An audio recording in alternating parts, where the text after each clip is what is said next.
നമ്മൾ മല്ലൂസിന് എപ്പോഴും പ്രിയപ്പെട്ടതാണ് ഇലയട അല്ലേ? എന്നും ഇലയട ഒരുപോലെ ഉണ്ടാക്കിയാൽ എന്ത് പുതുമയുള്ളത്.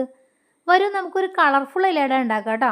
അപ്പോൾ നമ്മളുടെ ഈ കളർഫുൾ ഇലയട ഉണ്ടാക്കാനായിട്ട് ഞാൻ 1 കപ്പ് സാബിൻ റൈസാണ് എടുത്തിട്ടുള്ളത് കേട്ടോ. അത് കഴുകി നന്നായിട്ട് ഒന്ന് വേവിച്ചെടുക്കണം. ആ വേവിച്ചെടുക്കുമ്പോൾ അതിലേക്ക് ഞാൻ കുറച്ച് കളർ ചേർക്കുന്നുണ്ട്.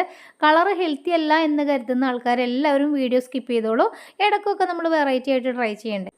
അപ്പോൾ നമ്മൾ 1.5 കപ്പ് വറുത്തരിപ്പൊടിയാണ് എടുത്തിട്ടുള്ളത്. അതിലേക്ക് 1 കപ്പ് ചെറിയ നാളികേരവും 3 ടേബിൾ സ്പൂൺ പഞ്ചസാരയും ആവശ്യത്തിന് ഉപ്പും കുറച്ച് ഏലക്ക പൊടിച്ചും കൂടെ ചേർത്ത് കൊടുത്ത് നന്നായി തിരുമ്പി മിക്സ് ചെയ്തതിന് ശേഷം നമ്മൾ വേവിച്ച് വെച്ചിട്ടുള്ള സാബിൻ റൈസും കൂടെ ചേർത്ത് കൊടുത്ത് നന്നായിട്ട് മിക്സ് ചെയ്ത് കൊടുക്കുക കേട്ടോ. കൈ വെച്ചിട്ട് തന്നെ നന്നായിട്ട് മിക്സ് ചെയ്ത് കൊടുക്കാം. അത് ഉടഞ്ഞു പോകുന്നില്ല. വെള്ളം ചേർക്കേണ്ട ആവശ്യമില്ല. പിന്നെ നമ്മൾ വാഴയില എടുത്തിട്ട് സമൂസ ഷീറ്റ് പോലെ കട്ട് ചെയ്തിട്ട് അതൊന്ന് വാട്ടിയെടുക്കണം കേട്ടോ. എങ്കിൽ മാത്രമേ നമുക്കിത് പെർഫെക്റ്റ് ആയിട്ട് മടക്കിയെടുക്കാൻ പറ്റുള്ളൂ. ഫില്ലിംഗ് ആയിട്ട് നമ്മൾ ശർക്കരയും തേങ്ങയും തന്നെയാണ് വെച്ച് കൊടുത്തിട്ടുള്ളത്. 40 മിനിറ്റ് നന്നായിട്ട് കുക്ക് ചെയ്തിട്ട് എടുക്കുക.